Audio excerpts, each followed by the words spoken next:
Marcus wiped the grease from his hands with an old rag, squinting at the ancient diagnostic screen that flickered in the dim light of his workshop. The small repair bay on Station Omega-7 wasn't much to look at, but it was his. After 20 years of fixing everything from mining haulers to luxury yachts, he'd learned that most problems came down to the same basic principles, regardless of whether the technology was human, Zelkan, or from one of the dozen other species that frequented this backwater trading post. The station's proximity to the neutral zone made it a popular stop for travelers who preferred to keep their business private. Marcus didn't ask questions. Credits were credits, and his reputation for discretion had kept food on his table and a roof over his head for the better part of a decade. The soft hiss of the airlock caught his attention. Marcus looked up to see a figure in a worn environmental suit stepping through the entrance. The suit was clearly expensive once, but years of use had dulled its surface and left scorch marks along the shoulders. The helmet's visor was tinted dark, obscuring the wearer's face. "You the mechanic?" The voice was female, with an accent Marcus couldn't place. It carried an odd quality, like someone trying very hard to sound casual. "That's what the sign says." Marcus gestured to the faded hologram above his workbench. "What can I do for you?" The woman hesitated for a moment, then reached up to remove her helmet. Dark hair fell around her shoulders, framing a face that was undeniably beautiful but marked by exhaustion. Her skin had an unusual pale blue tint that suggested mixed heritage, possibly human and Andorian. Her eyes, though, were what caught Marcus's attention. They were a deep violet color that seemed to hold depths of experience far beyond her apparent age. "My ship needs repairs," she said simply. "Engine troubles." Marcus nodded and grabbed his toolkit. "Where is she?" "Docking Bay 7 and—" She paused, fishing a credit chip from her suit's pocket. "I need this done quietly." No official logs. The credit chip contained enough to cover a month's worth of repairs. Marcus pocketed it without comment and followed her through the station's corridors. Station Omega-7 never truly slept, but during the night cycle, the main thoroughfares were populated mostly by cargo handlers and the occasional drunk making their way back to their quarters. Docking Bay 7 housed a ship unlike anything Marcus had seen before. It was sleek and elegant, with lines that suggested both incredible speed and advanced technology. The hull material seemed to shimmer with an inner light, and the engine configuration was completely unfamiliar. What caught his attention immediately, though, was the damage. "What happened to her?" Marcus asked, running his hand along a series of deep gouges in the hull near the engine compartment. "Plasma cannon fire," the woman replied tersely. "I had a disagreement with some pirates. The damage was extensive but not fatal. The main engine housing had taken a direct hit, and several power conduits had been severed. It was the kind of repair that most mechanics would farm out to a specialty shop, but Marcus had always enjoyed a challenge. "This is going to take some time," he said, examining the fusion chamber. "Maybe 3-4 days if I can find the right parts." "How long if you can't find the right parts?" Marcus considered this. The engine was clearly alien technology, but the underlying principles were sound. "I might be able to fabricate some components, adapt others. Maybe a week," the woman nodded. "Do it, whatever it takes."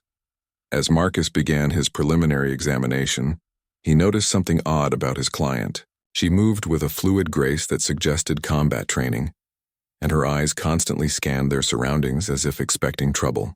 When she thought he wasn't looking, she spoke quietly into a small communication device in a language he didn't recognize. "You got a name?" Marcus asked as he began disconnecting damaged power couplings. "Vera," she replied after a moment's hesitation. "Well, Vera, you might want to find yourself a place to stay for the next few days. This is going to get messy. I'll stay with the ship." Marcus shrugged. It wasn't unusual for ship owners to be protective of their vessels, especially when they were carrying sensitive cargo. He'd learned not to pry. The next several hours passed in focused work. The engine was a masterpiece of engineering, incorporating technologies that Marcus had only heard rumors about. The power distribution system used quantum tunneling effects to achieve efficiency levels that should have been impossible, and the fusion chamber itself operated on principles that seemed to bend the laws of physics. As he worked, Vera watched from a respectful distance. Occasionally, she would ask questions about his methods or offer suggestions that displayed a surprising understanding of advanced engineering principles. Her knowledge was impressive, though she tried to downplay it. "Where did you learn to work on ships like this?" she asked during a brief break. Trial and error, mostly, Marcus replied, wiping sweat from his forehead. Started as an apprentice on Earth, then moved out to the frontier. You pick things up, Earth? Vera's expression became suddenly interested. You're human, last time I checked. Problem with that? No, it's just... She paused, as if considering her words carefully. Humans have a reputation for being resourceful. Marcus laughed. That's one way to put it. My mom always said we were too stubborn to know when to quit. Something in Vera's expression softened. Your mother sounds wise. She was. Used to say that the difference between humans and other species wasn't that we were smarter or stronger, just that we were too stupid to know when something was impossible. As the station's artificial dawn began to brighten the docking bay, Marcus had made significant progress. The main power conduits were repaired, and he'd managed to fabricate replacement components for the damaged fusion chamber housing.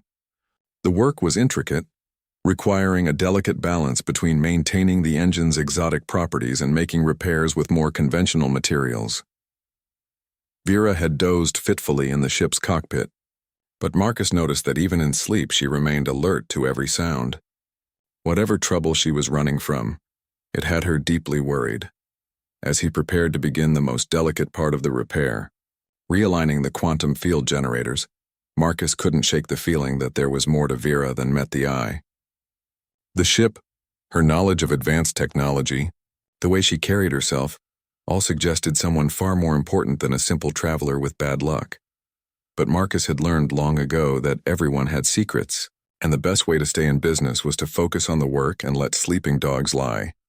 The quantum field generators hummed with a low, musical tone as Marcus carefully adjusted their alignment. The work required absolute precision, and he'd been at it for 6 hours straight. His back ached, and his eyes burned from staring at the microscopic calibration displays. But he was close to completing the most critical part of the repair. Vera had been pacing the docking bay for the past hour, checking her communication device with increasing frequency. Her nervous energy was starting to affect Marcus's concentration. You expecting someone? He asked without looking up from his work. No, she replied quickly. Too quickly. Marcus paused in his adjustments and glanced at her. Vera's face had gone pale and she was staring at the docking bay's main entrance. Following her gaze, Marcus saw 3 figures approaching through the transparent aluminum viewing window.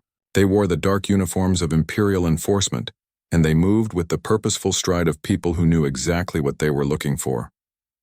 Friends of yours? Marcus asked, already knowing the answer.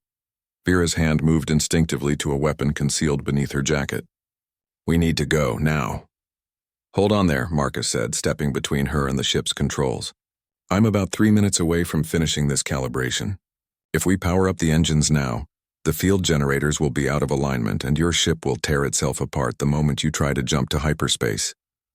The Imperial officers had reached the docking bay door. One of them, a tall Corvani with the distinctive ridge crest of his species, was speaking into a communication device while his companions examined the door's access panel. They can't get in without proper authorization, Marcus said, trying to sound more confident than he felt. Station security protocols. As if summoned by his words, a 4th figure appeared behind the officers. This one wore the uniform of station security and carried an access card. Marcus's heart sank. 2 minutes, he said, turning back to the generators.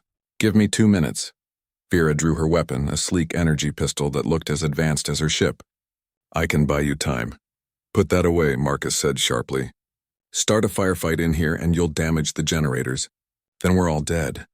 The docking bay door began to cycle open. Marcus's hands moved with practiced speed across the calibration controls, making minute adjustments to field harmonics that could mean the difference between a smooth escape and catastrophic engine failure. Attention. Vessel registration unknown. The Corvani officer's voice echoed through the bay's communication system. By order of Imperial Command, you are ordered to surrender for inspection. Vera tensed, but Marcus noticed something interesting. The officer had said vessel registration unknown. If they knew who they were looking for, they would have used her ship's identifier. This meant they were fishing, following a lead rather than solid intelligence. Keep calm, Marcus whispered to Vera. Let me handle this.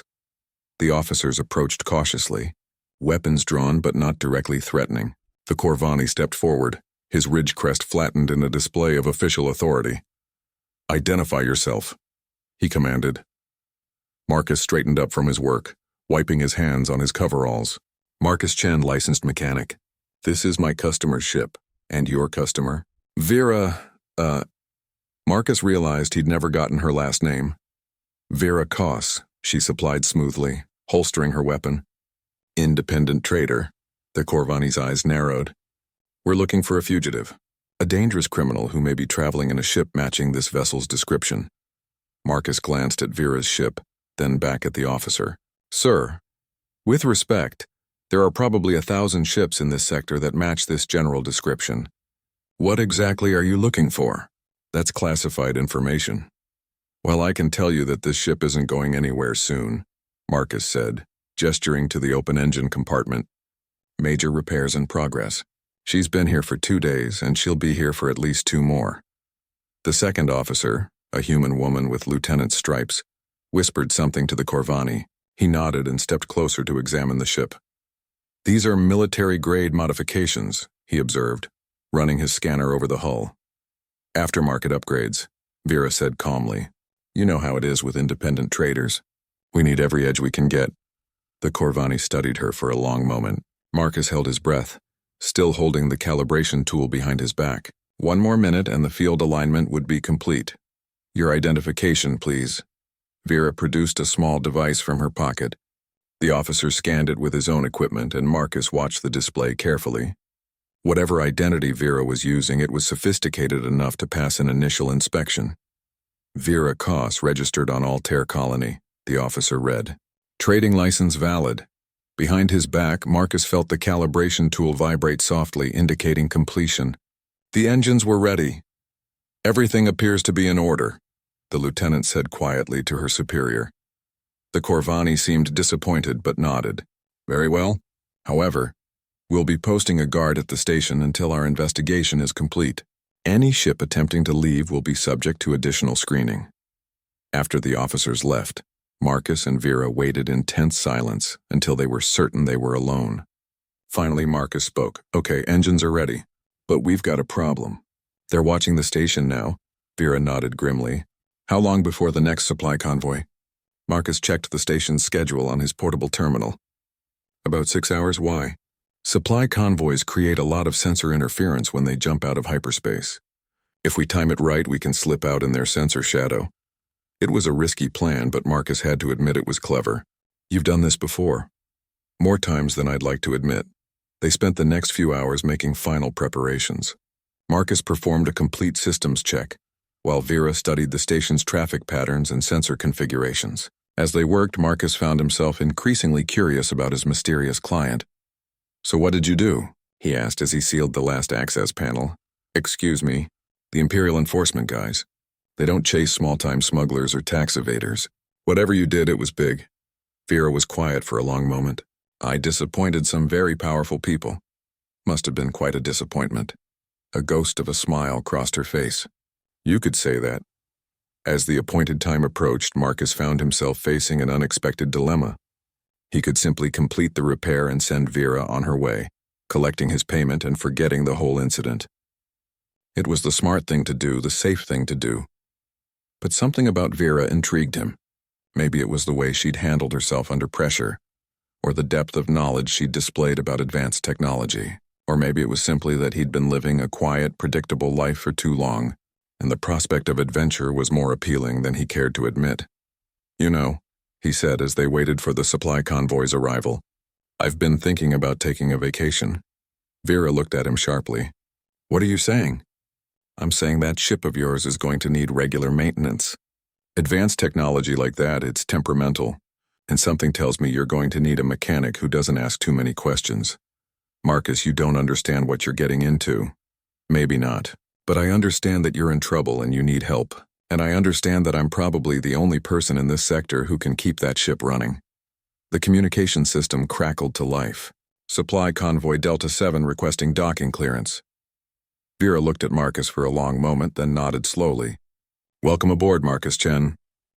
The supply convoy's massive freighters cast long shadows across Station Omega 7 as they maneuvered into docking position. Marcus watched from the ship's cockpit as electromagnetic interference from their engines created ripples across the station's sensor displays. It was exactly the chaos they needed. Vera's fingers danced across the control panel with practiced ease, bringing the ship's systems online one by one. The engines responded smoothly to Marcus's repairs, their quantum field generators humming in perfect harmony. He felt a surge of professional pride watching his work perform flawlessly under pressure. "Fusion chamber stable," he reported, monitoring the engineering displays. "Field generators at optimal alignment." "She's ready when you are." Vera nodded, her attention focused on the sensor readings. The Imperial enforcement ship was holding position near the station's main traffic lane, its powerful scanners sweeping the area in regular patterns. Between the convoy's arrival and the normal background traffic, there were dozens of energy signatures cluttering the electromagnetic spectrum. "There," she said, pointing to a gap in the sensor sweep. "When the next freighter powers up its jump drive, we go."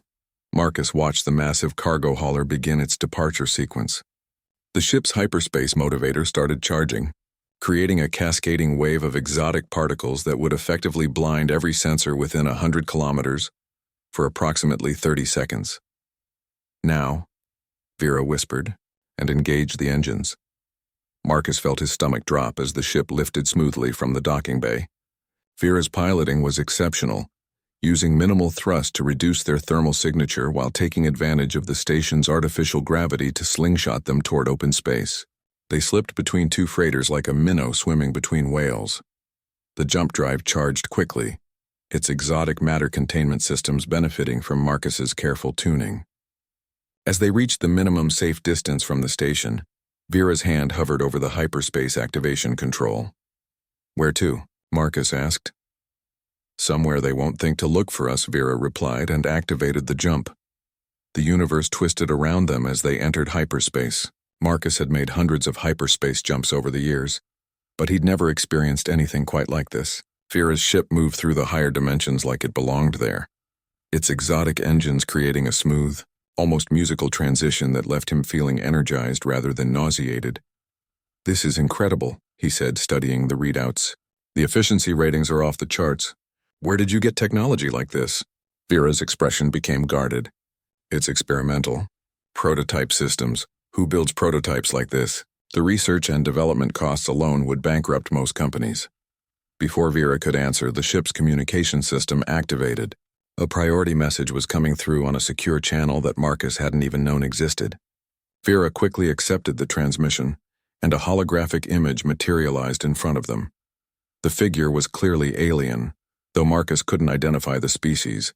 It was tall and elegant with silvery skin and large, luminous eyes. When it spoke, its voice carried an odd harmonic quality that suggested vocal cords very different from human anatomy. "Your Majesty," the figure said, and Marcus felt his world tilt on its axis. "We have been searching for you. The council grows restless." Vera closed her eyes for a moment, then opened them with a resigned expression. "I told you, Kellen, I need more time. The Empire cannot function without its ruler. The longer you remain away, the more unstable the situation becomes. Already there are whispers of succession disputes." Marcus stared at Vera, his mind struggling to process what he was hearing. Majesty, ruler, empire. The woman he'd been treating as just another customer was apparently some kind of royalty. "I understand the political complications," Vera continued, "but I cannot return yet. Not until I've found another way." "Another way to what, Your Majesty?" Vera glanced at Marcus, then back at the hologram. "To avoid the war." The alien figure's expression became troubled. "The military advisors insist that conflict is inevitable. The Federation has made their intentions clear. The Federation's intentions are based on fear and misunderstanding. There has to be a diplomatic solution. Perhaps, but time grows short. The border incidents are escalating, and our own hardliners are demanding action. How much longer can you delay?" "A few more days. A week at most." The hologram nodded reluctantly. "I will do what I can to maintain stability. But please, Your Majesty, remember that your people need you." The transmission ended, leaving Marcus and Vera alone in the ship's cockpit. The silence stretched between them until Marcus finally found his voice. "Empress," he said quietly. Vera winced. "Please don't. All this time I've been calling you Vera, and you're the ruler of an empire. My name is Vera." Vera Lysithea, Empress of the Andromedan hegemony. She turned to face him fully. And yes, I've been lying to you about who I am. Marcus ran his hands through his hair, trying to process this revelation. So when those Imperial enforcement officers were looking for a dangerous fugitive, they were looking for me, though I prefer to think of myself as a concerned ruler taking a temporary leave of absence. A leave of absence? You're talking about starting a war. Vera's expression hardened. I'm talking about preventing one. Do you know anything about the current political situation between the hegemony and the Federation? Marcus shook his head. As a frontier mechanic, galactic politics had always seemed like someone else's problem. For the past century, we've maintained an uneasy peace, Vera explained. But resources are becoming scarce and both sides are looking to expand their territories. My military advisors, led by my cousin Admiral Darius, believe that war is inevitable and that we should strike first while we have the advantage. And you disagree? I believe that war is a failure of imagination. There are always alternatives if you're willing to look for them. Marcus considered this. So you ran away to avoid making a decision? Vera's eyes flashed with anger. I didn't run away. I'm conducting my own investigation, trying to find evidence that might change the situation. There are rumors of a new energy source that could solve the resource shortage for both sides. What kind of energy source? That's what I'm trying to find out. The trail led me to the neutral zone, which is why I was at your station. Marcus stared at her for a long moment. You know, when I decided to come with you, I thought maybe I'd get to see some interesting places. Maybe have a few adventures. I didn't think I'd be getting involved in intergalactic politics. I'll understand if you want me to drop you off at the next station. Marcus was quiet for several minutes, watching the swirling patterns of hyperspace through the viewports. Finally, he spoke. My mother used to tell me that the difference between humans and other species wasn't intelligence or strength. It was stubbornness. We're too stupid to know when to quit. What does that have to do with anything? It means that if you're really trying to prevent a war, then maybe you need someone too stupid to know that it's impossible. He turned to face her. Where are we going? A smile crossed Vera's face for the first time since he'd known her. There's a mining operation in the Kepler Nebula. If the rumors are true, they've discovered something that could change everything. And if the rumors are false, then we'll probably end up dead or captured by my cousin's forces. Marcus laughed despite himself. Well, when you put it like that, how can I refuse? As their ship continued through hyperspace toward an uncertain destination, Marcus reflected on how dramatically his life had changed in just a few days. He'd gone from being a simple mechanic to traveling companion of an alien empress on a mission to prevent an interstellar war. His mother would have been proud. The Kepler Nebula stretched before them like a cosmic tapestry, its swirling gases painted in shades of purple and gold by the radiation from nearby stars. Hidden within its depths, according to Vera's intelligence, was a mining operation that might hold the key to preventing an interstellar war. Marcus monitored the ship's sensors as they approached the coordinates, watching for any sign of the mining facility. The nebula's electromagnetic interference made long-range scanning difficult, but he'd managed to boost the sensor array's sensitivity using some creative modifications to the power distribution system. There, he said, pointing to a faint energy signature on the display, bearing 27 Mark IV. It's small, but it's definitely artificial. Vera adjusted their course, bringing the ship closer to the signal source. As they emerged from a particularly dense gas cloud, the mining station came into view. It was a modest facility, barely larger than a luxury yacht with a cluster of extraction probes scattered around a small asteroid. That's it? Marcus asked. I was expecting something bigger. Sometimes the most important discoveries come in small packages, Vera replied, opening a communication channel. Mining Station Beta 7, this is the independent vessel Starfire requesting permission to dock. The response came quickly, in accented standard. Starfire, this is Station Beta 7. We don't get many visitors out here. What's your business? We're interested in purchasing some of your extracted materials, Vera said smoothly. We heard you might have some rare elements for sale. There was a pause. Who told you that? A trader on Proxima Station mentioned that you'd found something unusual. We're willing to pay premium prices for exotic matter. Another pause, longer this time. Finally, the voice returned. Dock at Port 2. But I'm warning you, We don't tolerate any trouble out here. As they approached the docking port, Marcus got a better look at the station's construction. It was clearly built for efficiency rather than comfort, with multiple layers of shielding to protect against the nebula's radiation. The extraction equipment was impressive, designed to process materials at the molecular level. Professional operation, he observed. Whoever's running this knows what they're doing. The docking process was smooth, and they were met at the airlock by a middle-aged human woman with the weathered look of someone who'd spent years in space. Her coveralls bore the logo of an independent mining consortium, and she carried herself with the confident manner of someone accustomed to being in charge. "I'm Director Sarah Martinez," she said, extending her hand. "Welcome to Beta 7. Vera shook the offered hand. "Veracos. This is my engineer Marcus." Martinez led them through the station's compact corridors to a small conference room. The walls were lined with geological samples and mining equipment catalogs, giving the space a distinctly utilitarian feel. "So," Martinez said, settling into her chair, "what exactly are you looking for?" "We've heard rumors about some unusual discoveries," Vera said carefully. "Materials with properties that don't fit standard classifications." Martinez's expression became cautious. "Where exactly did you hear these rumors?" "Word gets around in our line of work. We deal in rare materials for research applications." "Research for whom?" Marcus could sense the conversation heading toward dangerous territory. Martinez was clearly suspicious, and Vera's cover story was wearing thin. He decided to try a different approach. "Look," he said, leaning forward, "we're not corporate spies or government agents. We're just independent operators trying to make a living. But if you've found something that could be valuable, maybe we can work out a mutually beneficial arrangement." Martinez studied him for a moment, then seemed to reach a decision. "Follow me." She led them deeper into the station, through several security checkpoints until they reached what appeared to be the main laboratory. The room was filled with sophisticated analysis equipment, much of it clearly custom-built for specialized applications. In the center of the room, suspended in a containment field, was a small sample of what looked like crystalline material. It glowed with an inner light that seemed to shift and pulse with its own rhythm. "We found this 3 weeks ago," Martinez explained. "Deep in the asteroid's core, in a formation that shouldn't exist according to everything we know about stellar geology." Marcus approached the containment field, studying the sample with fascination. The crystal structure seemed to exist in more than 3 dimensions, creating optical illusions that made his eyes water.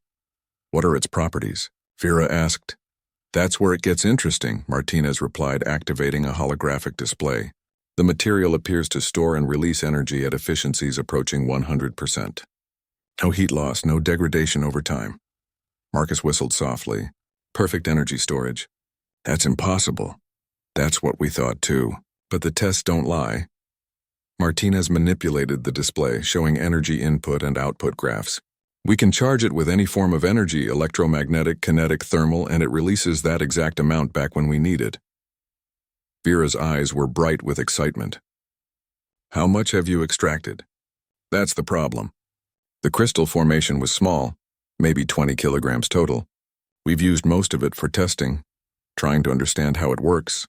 Have you been able to synthesize it?" Martinez shook her head. "The structure is too complex. We think it might be naturally occurring exotic matter, formed under conditions that only exist in the hearts of neutron stars." Marcus studied the data more carefully. "Wait a minute. This energy signature, it's not just storage. Look at these quantum resonance patterns." He pointed to a series of waveforms on the display. "This isn't just storing energy. It's somehow tapping into zero-point fluctuations. It's drawing power directly from the quantum vacuum." Martinez's eyes widened. "That's impossible. You can't extract energy from the vacuum without violating conservation laws." "Unless," Vera said quietly, "the laws of physics aren't quite what we think they are." Before anyone could respond, the station's alarm system activated.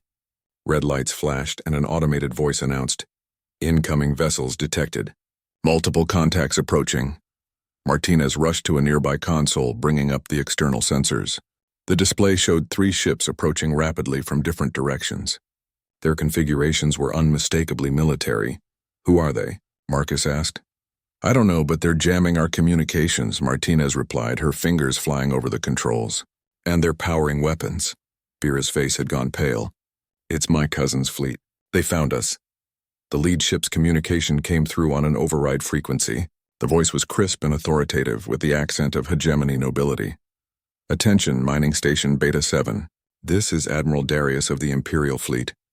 By order of the Hegemony Council, you are commanded to surrender the fugitive Vera Lysithia and any materials related to your recent discoveries. Martinez stared at Vera in shock. Lysithia? As in Empress Lysithia? It's complicated, Vera said. You have 5 minutes to comply, the Admiral's voice continued, or we will take the station by force. Marcus looked around the room, his mind racing. 3 military ships against an unarmed mining station and a single light vessel. The odds were impossible, but there might be another option. How much of that crystal material do you have left? He asked Martinez. Maybe 2 kilograms in various test samples. Why? Because, Marcus said, moving toward the containment field. I think I know how we can get out of this.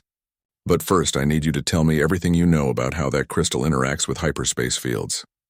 Martinez looked confused, but Vera's expression showed understanding. You want to use it to boost our jump drive, she said. More than that, if this material really taps into zero-point energy, and if we can integrate it with your ship's quantum field generators.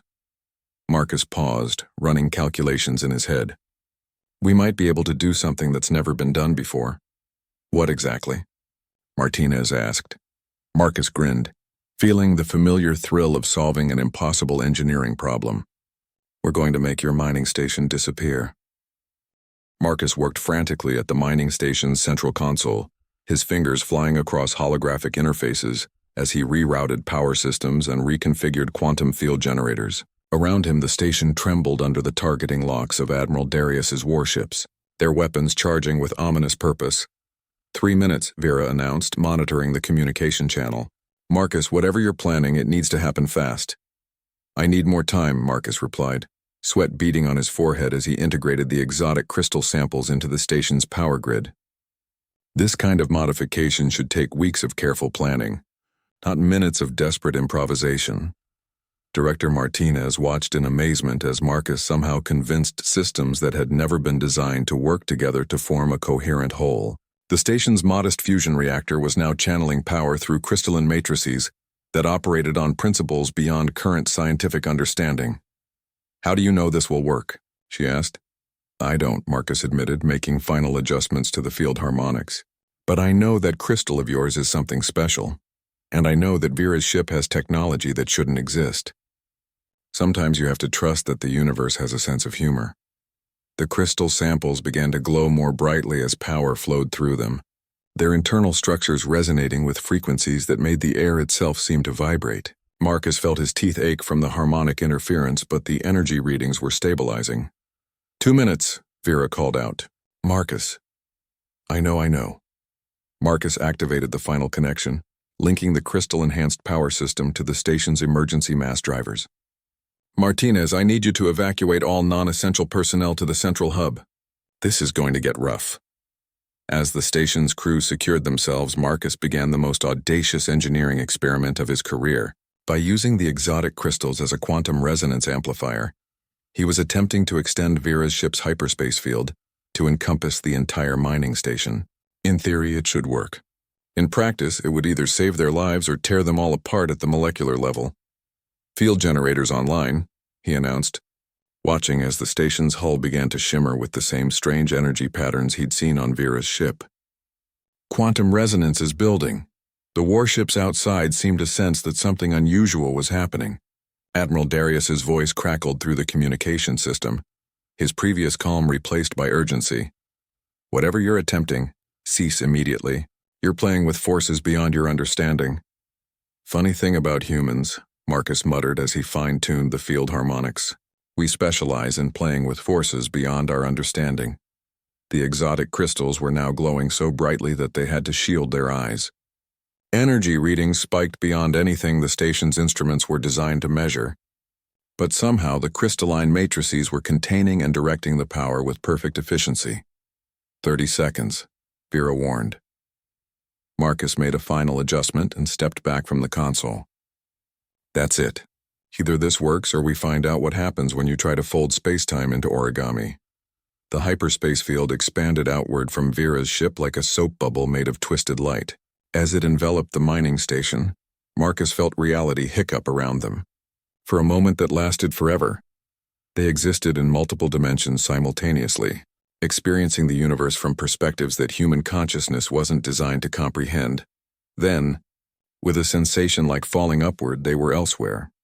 The swirling gases of the Kepler Nebula were gone, replaced by the stark beauty of open space. Distant stars provided the only illumination, and the familiar constellations were arranged in patterns Marcus didn't recognize. "Where are we?" Martinez asked, her voice shaky from the transition. Vera checked the navigation display, her expression a mixture of relief and amazement. "About 40 light-years from where we started. In Federation space." "Federation space?" Martinez's eyes widened. "We just jumped across the border?" "It gets better," Marcus said, studying the engineering readouts. "That crystal of yours didn't just power the jump. It actually improved the efficiency of the hyperspace transition. We used about half the energy that a normal jump would have required. The implications hit them all at the same time. If the exotic crystals could enhance hyperspace travel to this degree, it would revolutionize interstellar commerce and exploration. More importantly, it might provide the breakthrough that could prevent the war between the hegemony and the Federation. We need to contact the Federation authorities," Vera said. "If we can demonstrate this technology, show them that the resource shortage doesn't have to lead to conflict." "Hold on," Martinez interrupted. "Before we start making contact with anyone, I want to know what happened to my asteroid. The rest of the crystal formation." Marcus pulled up the long-range sensors, scanning the area where they'd originated. The Kepler Nebula was 40 light-years away, but the ship's enhanced detection systems could still pick up energy signatures across that distance. "The asteroid is gone," he reported. "But there's something else. I'm reading massive subspace distortions in that area. Whatever we did, it didn't just move us, it created some kind of, well, I'm not sure what to call it." Vera leaned over his shoulder to study the readings. "A spatial rift? More like a quantum echo. It's as if our hyperspace transition left a resonance pattern in normal space." Marcus paused, running additional scans. "And that pattern is attracting something." The sensors showed multiple objects converging on the distortion from across the Kepler Nebula. As Marcus enhanced the resolution, he realized they were looking at asteroids, comets, and space debris all moving toward the resonance point with unnatural precision. "It's creating a gravitational lens," Martinez breathed. "The quantum echo is focusing gravitational fields from across the nebula." "Which means," Vera added, her voice filled with growing excitement, "that the remaining crystal formations are being drawn together. The resonance pattern is collecting them." Marcus shook his head in amazement. "So not only did we escape from your cousin's fleet, we accidentally created a natural mining operation that's going to concentrate all the exotic matter in the nebula into one location. A location that we now know the exact coordinates of," Martinez pointed out. Before they could fully process the implications of their discovery, the ship's communication system activated. An incoming transmission was being broadcast on Federation emergency frequencies. "Unknown vessels, this is Captain Reynolds of the Federation starship Valiant. You have entered Federation space without proper authorization. Please identify yourselves and state your intentions." Vera and Marcus exchanged glances. They were about to make first contact with Federation authorities while carrying evidence of technology that could change the balance of power in the galaxy. "Captain Reynolds," Vera replied, activating the communication channel. "This is Vera Lysithia, Empress of the Andromedan hegemony. I'm requesting an emergency diplomatic meeting to discuss matters of mutual interest to our two governments." The silence that followed lasted nearly a full minute. When Captain Reynolds finally responded, his voice carried a mixture of skepticism and curiosity. "Empress Lysithia, you're a long way from home, and according to our intelligence, you're supposed to be dead." "Reports of my death have been greatly exaggerated," Vera replied. "Captain, I have information that could prevent a war between our peoples, but I need to speak with someone who has the authority to make decisions. I'll need to verify your identity and consult with my superiors. In the meantime, you're requested to maintain your current position and power down your weapon systems." "We're not armed," Marcus interjected. "We're a mining operation and a diplomatic vessel." A mining operation that somehow appeared in our space without using any known hyperspace lanes, Captain Reynolds observed. That's quite a feat of engineering. Marcus grinned despite the tension of the situation. You could say we're innovators. As they waited for the Federation's response, Marcus reflected on how far they'd come from that first meeting, in his repair shop on Station Omega 7. What had started as a simple engine, repair had become something that might reshape the political landscape of the galaxy. Think they'll listen? He asked Vera. They'll listen, she replied confidently. The question is whether they'll believe what we have to tell them. Marcus looked at the exotic crystals still glowing softly in their containment fields, then at the readings showing the quantum resonance pattern they'd created in the Kepler Nebula. After what we just did, I'm starting to think that believing in impossible things might be the most practical approach. The Federation Council chamber on New Geneva was unlike anything Marcus had ever seen. Representatives from dozens of worlds sat in concentric circles around a central platform, their varied forms reflecting the diversity of species that had joined together in peaceful cooperation. The air hummed with translation fields and the gentle background noise of a functioning democracy. Marcus sat beside Vera in the diplomatic section, still amazed at how quickly events had moved over the past week. Captain Reynolds had indeed verified Vera's identity, and within hours they'd been transported to the Federation capital for emergency sessions with the highest levels of government. The exotic crystals, now safely contained in the Federation's most advanced research facility, had proven to be everything Marcus had suspected and more. Federation scientists had confirmed that the materials could indeed tap into zero-point energy, providing a virtually unlimited power source that could solve the resource crisis affecting both major powers. But more importantly, the quantum resonance effect they'd discovered had already begun to work. Long-range sensors showed that the rift in the Kepler Nebula was attracting exotic matter from across the galaxy, creating what scientists were calling a crystallization cascade that would produce enough of the precious material to supply both the Federation and the hegemony for centuries. The chair recognizes Empress Vera Lacithia of the Andromedan hegemony, announced the Federation Chancellor.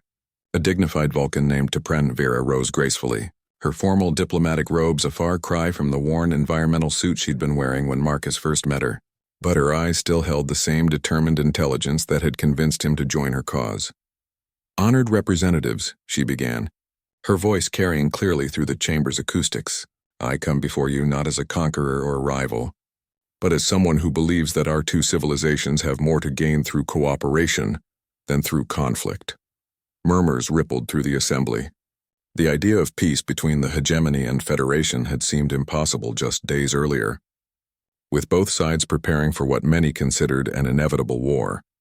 The discovery in the Kepler Nebula has shown us that scarcity, the root cause of our potential conflict, need not be our reality, Vera continued. But this discovery was only possible through the cooperation of individuals from both our societies, working together toward a common goal. She gestured toward Marcus, who felt suddenly self-conscious under the attention of the galaxy's most powerful leaders. Marcus Chen, a human engineer, provided the ingenuity and determination that made our breakthrough possible. Director Sarah Martinez contributed the initial discovery and scientific expertise. I provided resources and knowledge of advanced technology. Alone, none of us could have achieved what we accomplished together. Chancellor T'Pren leaned forward slightly. Your Majesty, while we appreciate the significance of this discovery, there remains the question of your cousin, Admiral Darius, and the military faction that supports him. Our intelligence suggests that he has declared you unfit to rule and has assumed emergency powers. Vera's expression became grave. Admiral Darius represents the old thinking, the belief that strength comes only through conquest and that peace is merely the absence of war. But I believe that true strength comes from unity, from the cooperation of diverse peoples working toward common goals. Pretty words, came a voice from the assembly. Marcus looked up to see a Federation admiral, his uniform bearing the insignia of the border fleet. But your cousin currently commands the most powerful military force in known space. How do you propose to deal with that reality? Before Vera could answer, the chamber's emergency communication system activated. A priority message was being broadcast on all frequencies, and the sender's identity caused a stir throughout the assembly.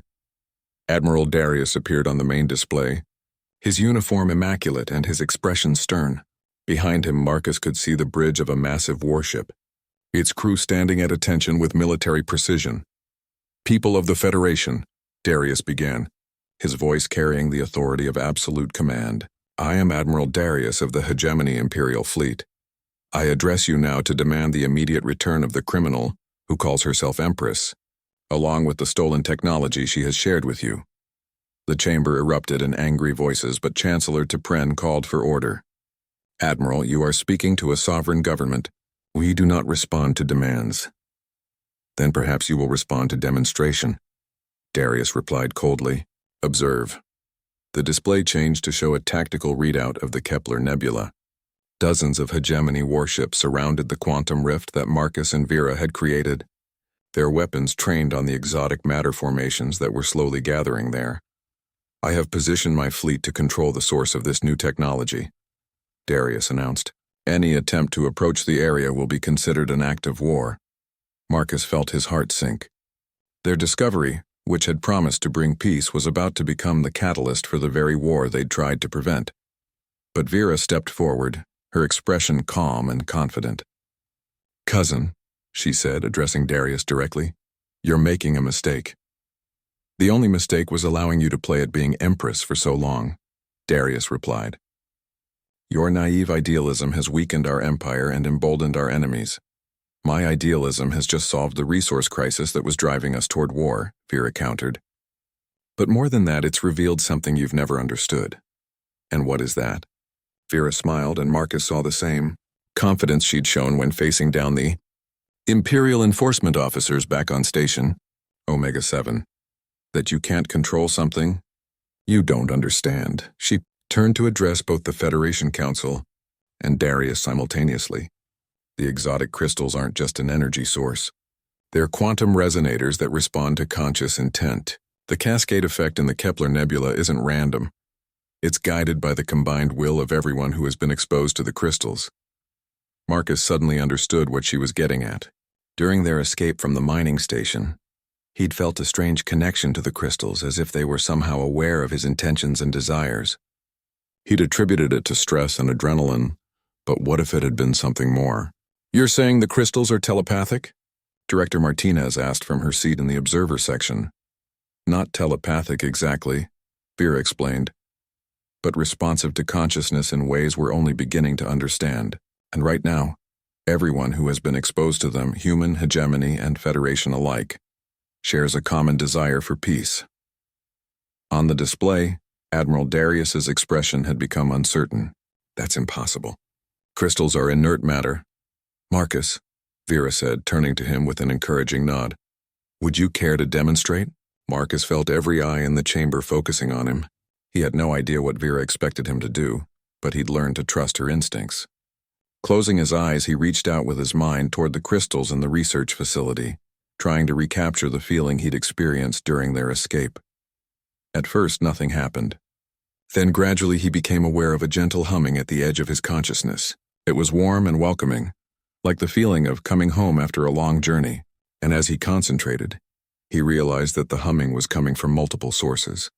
Not just the crystals in the facility, but from the formations in the Kepler Nebula 40 light-years away. Opening his eyes, Marcus saw that every display in the chamber now showed the same image, the quantum rift in the nebula, but with a difference. The exotic matter formations were moving, not randomly, but in patterns that spelled out a message in mathematical symbols that any spacefaring civilization would recognize. The message was simple: unity through diversity, strength through cooperation, peace through understanding.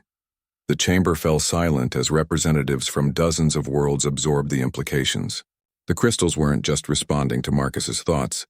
They were expressing the collective consciousness of everyone who had been exposed to them, regardless of species or political affiliation. Admiral Darius stared at the display in shock. "How is this possible?" "Because," Vera said gently, "consciousness is the fundamental force that shapes reality, and when conscious beings work together with shared purpose, they can accomplish things that seem impossible."